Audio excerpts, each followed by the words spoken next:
Jasper academy NEET UG 2026 అప్లికేషన్లు start అయినాయి. 8th ఫిబ్రవరి నుంచి 8th మార్చి 2026 సాయంత్రం 9 గంటల వరకు. ఫీ పేమెంట్ 8 నుంచి స్టార్ట్ అయినాయి. Exam date 3rd May 2026. Exam details ఈ విధంగా ఉన్నాయి. డ్యూరేషన్ 3 hours అంటే 180 minutes. టైము 2 నుంచి 5 గంటల వరకు. లాంగ్వేజ్లు మొత్తం 13 లాంగ్వేజ్లలో పెడతారు. NEET.NTA.nic.inలో అప్లై చేసుకోవచ్చు. జనరల్ వాళ్ళకైతే 1700, ఈడబ్ల్యూఎస్, ఓబీసీ, ఎన్సీఎల్ వాళ్ళకైతే 1600, SC, ST, PWD, third gender వాళ్ళకి 1000 రూపాయలు.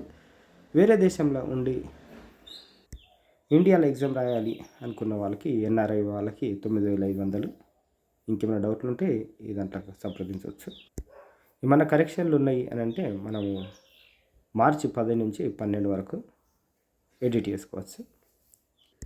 ఇకపోతే ఎంబీబీఎస్, బీడీఎస్తో పాటు మనకు సెంట్రల్ ఇన్స్టిట్యూట్లలో ఆర్మీ డెంటల్ కాలేజీలు కానీ, మెడికల్ కాలేజీలు కానీ, నర్సింగ్ కాలేజీలలో మనము బీఎస్సీ నర్సింగ్ చేయాలన్నా నీట్ యూజీలో క్వాలిఫై అయి ఉండాలి. ఏపీ తెలంగాణ వాళ్ళు ఎప్సెట్ క్వాలిఫై అయినా సరే, లేదు అంటే నీట్ యూజీ క్వాలిఫై అయినా సరే, కాకపోతే రెండిట్లలో ఏదో ఒకటి క్వాలిఫై అయితే ఉండాలి. నీట్ ఎగ్జామ్ను ఆఫ్లైన్లో పెన్ పేపర్ పద్ధతిలో నిర్వహిస్తారు.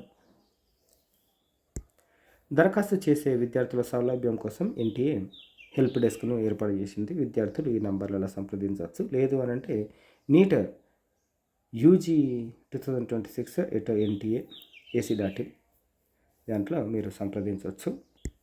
ఇక్కడ ఒకసారి చూడండి, దాంట్లో తప్పు ఇచ్చారు. నీట్ యూజీ 2026@NTA.ac.inలో మీరు సంప్రదించవచ్చు. సెంట్రల్ ఇన్స్టిట్యూట్లలో ఎయిమ్స్లో లేకపోతే ఆర్మీ కాలేజీలలో బీఎస్సీ నర్సింగ్ చేయాలి అనుకుంటే మాత్రం ఖచ్చితంగా నీట్ క్వాలిఫై అయి ఉండాలి.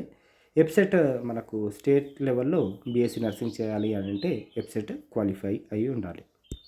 వీడియోను లైక్ చేయండి, షేర్ చేయండి. లేటెస్ట్ అప్డేట్స్ కోసం ఛానల్ని సబ్స్క్రైబ్ చేసుకోండి.